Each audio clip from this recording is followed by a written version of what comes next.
Indian പ്രധാനമന്ത്രി നരേന്ദ്രമോദിയുടെ Israel സന്ദർശനം ഇപ്പോൾ വലിയ വാർത്താ പ്രാധാന്യം നേടിയിരിക്കുകയാണ്. എന്നാൽ ഈ സന്ദർശനം ഇന്ത്യയുടെ അന്തസ്സിനെ ഇടിച്ചു താഴ്ത്തുന്നതാണെന്ന് കാണിച്ച് ദ വയർ പുറത്തുവിട്ട ഒരു ലേഖനവും ഇതിനൊപ്പം ചർച്ചയാകുന്നുണ്ട്. എങ്ങനെയാണ് കാലാകാലങ്ങളായി ഇന്ത്യ അടിയുറച്ചു കൊണ്ടുപോയിരുന്ന നിലപാടുകളിൽ നിന്ന് മോദി സർക്കാർ പിന്നോട്ട് പോയി എന്നതാണ് ഈ ലേഖനം ചർച്ച ചെയ്യുന്നത്. ഈ സന്ദർശനത്തിലെ ഏറ്റവും വലിയ പ്രത്യേകതയായി ലേഖനം ചൂണ്ടിക്കാണിക്കുന്നത് മോദി ഫലസ്തീൻ സന്ദർശിച്ചില്ല എന്നതാണ്. സാധാരണയായി ഒരു ഇന്ത്യൻ പ്രധാനമന്ത്രി ഇസ്രായേൽ സന്ദർശിക്കുമ്പോൾ ഫലസ്തീൻ അതോറിറ്റിയുമായി ചർച്ചകൾ നടത്താറുണ്ട്. എന്നാൽ ഇത്തവണ അത് ചെയ്യാതെയാണ് മോദി ഇസ്രായേലിൽ മാത്രം ഒതുങ്ങി നിന്നത്.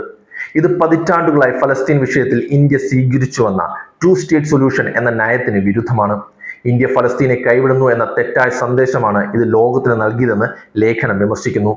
ഇസ്രായേലിൽ മോദിക്ക് ലഭിച്ച സ്വീകരണം അതിഗംഭീരമായിരുന്നു. എന്നാൽ ആ സ്വീകരണത്തിന്റെ മറവിൽ ഇന്ത്യയുടെ ദേശീയ താല്പര്യങ്ങൾ പണയപ്പെടുത്തിയോ എന്ന ചോദ്യം ഉയരുന്നുണ്ട്.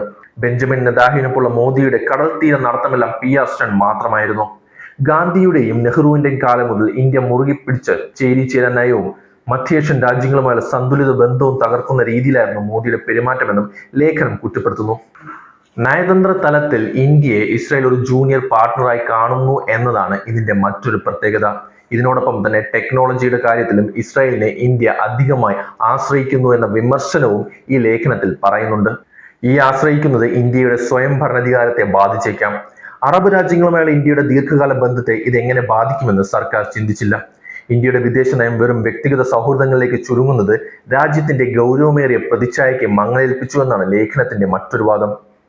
ലേഖനം ഏറ്റവും കൂടുതൽ ഉപയോഗിക്കുന്ന വാക്ക് ഹ്യൂമിലിയേഷൻ, അതായത് അപമാനം എന്നാണ്. ഒരു പരമാധികാര രാഷ്ട്രത്തിന്റെ തലവെന്ന നിലയിൽ പുലർത്തേണ്ട ഗൗരവം മോദി പ്രകടിപ്പിച്ചില്ലെന്നും ഇസ്രായേലിന്റെ രാഷ്ട്രീയ അജണ്ടകൾക്ക് ഇന്ത്യ വഴങ്ങിക്കൊടുത്തു എന്നും ലേഖകൻ വാദിക്കുന്നു.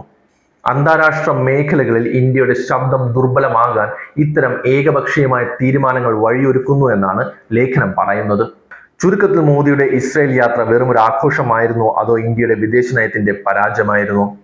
ദി വയർ എന്ന ഈ മാധ്യമം പറയുന്നത് ഇന്ത്യ പാരമ്പര്യമായി സൂക്ഷിച്ചു പോരുന്ന പല മൂല്യങ്ങളും ഈ സന്ദർശനത്തോടെ അവസാനിച്ചു അല്ലെങ്കിൽ നശിപ്പിക്കപ്പെട്ടു എന്നാണ്.